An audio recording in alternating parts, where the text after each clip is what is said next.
Hey everyone, it's Natalia, and you wanted more current events news, and today was big. So I'm going to try to break down for you what is going on in the latest Trump versus Twitter. So it all started earlier this week when Twitter made the move to start labeling misleading or fake news tweets with a disclaimer. And their first citation went to none other than President Trump. The tweet read, "There is no way, zero, that mail-in ballots will be anything less than substantially fraudulent." And then it went on to say that this will be a rigged election. Believe it or not, this was not the most shocking part of the tweet. Just underneath it, there appeared a disclaimer button that said, "Get the facts about mail-in ballots," which led to another page with a collection of verifiable facts and articles in relation to mail-in voting. Now, the fact alone that Twitter did this is a really big deal.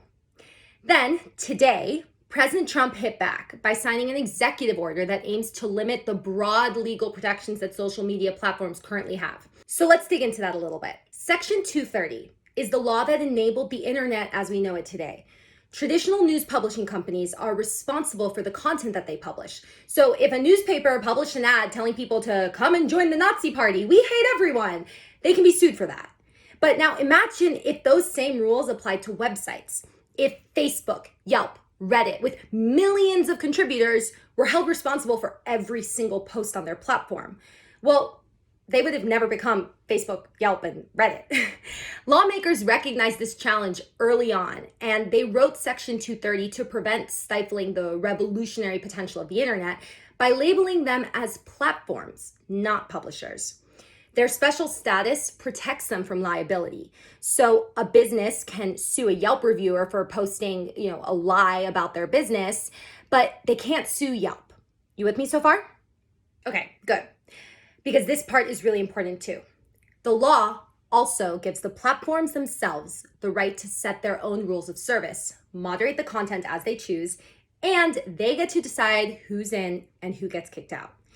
Now, there's a lot of confusion around this. Many critics, the president included, say that censorship on social media is a violation of our First Amendment rights to freedom of speech. But that's actually not how the First Amendment works. So the First Amendment says that the government cannot restrict freedom of speech, but not private companies. The government can't restrict you, me, or Twitter of our rights to free speech. But Twitter, as a private company, has the rights to control the content on their platform. Now, Twitter's response? Well, historically, Twitter and the other social media giants have taken a neutral, hands-off approach. They just provide the platform and they leave the curation up to the users. But the 2016 election changed all of that. The exploitation of the platform by bad actors intentionally spreading false information and manipulating voters and creating deep divisions in our society led to massive, massive pressure to reform. And tech companies have been grappling with how to do that ever since.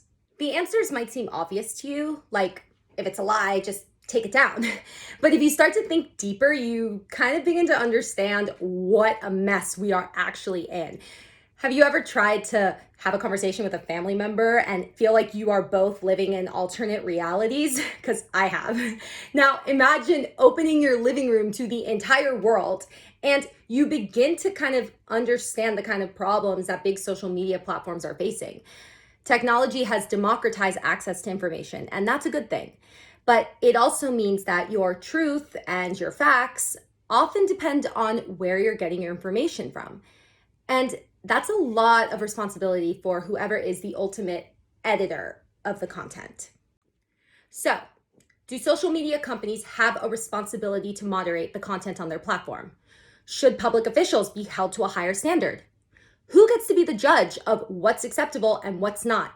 And how do you distinguish between opinions and flat out lies? These are really, really hard questions. So I'm going to turn it over to you. What do you guys think? Leave your comments below.